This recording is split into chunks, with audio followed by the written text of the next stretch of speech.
Right, guys, so I'm going to tell you what it's like to have a low IQ. Um, Now, I did an IQ test when I was 17. I got 70, which means 98% of the population has a higher IQ than I do. And yeah, I've been reading last few months, so I'd say my IQ is a little bit higher, like maybe 80, 85, but still quite low. That's okay, it takes time to build up, to go from such a low level to a high level, and I've got the patience, okay? So, I was going to show you some of the difficulties I had having such a low IQ. So from the age of 16 to 17, I used to study 5 hours a day on days off school. That was extremely painful. After about 2 hours, I felt like I was pushing through a pain barrier. It's just looking back, it was just too much for me. Um, but school system, that's what they tell you to do. And looking back, I was just a little bit naive back then. I actually listened to this advice. And look, some people can do it. Look, I've got a roommate who lives in the same room as me. He studies at UCD, studies 8 hours a day for like a month leading up to like exams. So yeah, I understand some people can do it, but I can't. I don't think I ever will be able to do that. Um, I read for about half an hour a day, and I find that tough. So what hope would I have? So yeah, I still got shit grades, putting all the work in. Now in my last year at school, I eased off the work a little bit. I used to do like 3 hours a day because my head was just it was I just didn't want to put myself through that kind of pain. I got 195 points in my leaving cert. I actually cheated, not intentionally. Had a scribe who wrote out the exam for me because I'm such a bad writer, and he kind of helped me out a little bit in my maths and biology exams. I think if it wasn't for him, I probably would have got like 120 points, which is quite low. It's out of 625 potentially. So yeah, I went to Dún Laoghaire Further Education Institute at 18. That was 2015, and I didn't really want to go, but I was kind of just pressurized into it. Everyone says, "Oh, you have to go to college. If you don't go, then you're a loser. Your life is over." And I was actually stupid enough to believe this. And and my brother told me that, oh, you have to study for 9 hours a day in the lead up to your final exams, and I'm like, I can't do that. I can't. I'll never be good at college, but I'm being forced to go anyway. My mother told me she'd kick me out if I didn't go, so did that for 3 years. Then I got a job in I was unemployed for about a year, and I got a job at McDonald's. All right, so now I'm going to move on from education and into the workplace. How having a low IQ had a negative effect. Um, Workforce. I had a job when I was 17. I got a job washing cars for the summer. On my second day doing that, I got fired. Okay, and not from lack of effort. The guy himself even said, "Look, you tried. This just isn't your thing." Because I had such a low IQ back then. All right, so it's very hard when you have a low IQ to even work these kind of dead end minimum wage jobs. Um, and I think that's a bit of an issue. I don't think that's a good thing. Um, so Weatherspoons, I worked at Weatherspoons in 2017. I left after 2.5 months. I was told by one person that they're thinking of firing me, but I quit before they got to fire me. I found that very hard. They always told me that. Well, one guy once told me I was useless, and they were all very annoyed with me. And that's when you have a low IQ, it's just hard to do this stuff. I don't think people realized how low my IQ actually was. They probably thought it was low, but they didn't think it was that low. They thought maybe I had an IQ of like maybe 90, but not 70. Do you know what I mean? So I got a job at McDonald's, April 2019.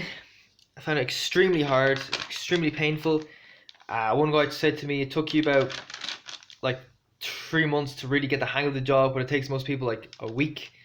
Do you know what I mean? So yeah, I was a very slow learner. We do this thing called a monthly review. You get marked out of 4. I got a 2. Most of the guys I know got a 3 in their 3 month review. Um, and yeah, it wasn't great getting a 2, but it was good enough to keep my job. It was very hard. My head was wrecked after every shift. It was actually mentally painful, especially when it was busy. I felt like I had to push through some pain barriers to keep my job there, but I did. I managed to keep the job. And yeah, of course, it gets easier after a while once you've been there for a certain amount of time. But I was definitely a slow learner. Um, you know, yeah, and when I left in January, I work at Spar now. I was only really able to work on 2 stations. When it was busy, that was grill and fries. Sorry, not grill and fries, grill and chicken batch. The stations I wasn't able to work at, that I couldn't keep up at, was let me see here, I have it in my notes. Beverages, fries, service, drive-through, and the production line. I couldn't work those lines after being there for a year and 9 months. Normally, you get the hang of like all the stations after like maybe a month or two. because those guys have high IQs. They learn quickly, and not everyone who works at McDonald's is stupid. Or I was stupid when I worked at McDonald's, but most of them are actually quite smart. Most of them, one guy had an engineering degree, one guy had a law degree, one girl had a psychology degree. I wouldn't call them stupid, all right. I do think they're quite smart, and if I were them, I'd probably consider getting maybe a different job, because I think that job's probably too easy for them. People tell me, "Oh, I find this job really easy. It's boring." I'm like, "How could you find this job boring?" All right.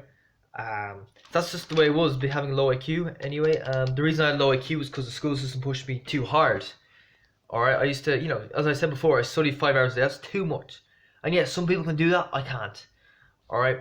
Now I read for half an hour a day, and I'm making massive progress. Like what I'm watching my YouTube videos, they're a lot better than they were. Still not great, but a lot better than they were. And you know, what else? What should I say here? Yeah, but anyway, I started reading in November, trying to improve my IQ. I was doing like maybe an hour or something. That was too much. I think I started to suffer a little bit from burnout. I cut down to 45. Started to suffer a little bit from burnout. So then I cut down to half an hour. All right, so it's like it's a type of thing where maybe you respond well to it for about maybe 2 months, then you start to burn out, and so I still benefited from it. You know what I mean? From working for like an hour a day reading. Now I just read for half an hour a day. Today's a little bit different. I spent 20 minutes reading. I spent this book on Sean Kavanagh, Tyrone Gaelic player. I wrote some notes. My book there. I wrote some notes for my video. So that probably took about maybe 5 minutes of work there in total, and plus the video 5 minutes. Well, I've gone over the 5 minute mark, but it's okay. It's okay. So yeah, that's the thing. For some people, you just need to do less, smaller doses of work. And it's really, it feels unproductive only reading for half an hour a day, but that's what's helping me improve. And yeah, I'm going to try and build on that eventually. But yeah, so that's what it's like to have a low IQ. It can lead to all kinds of problems. I'm glad my IQ is higher now. I got a job in Spar in January. I got the hang of the job, easy enough, no real problems there. So yeah, that's my video.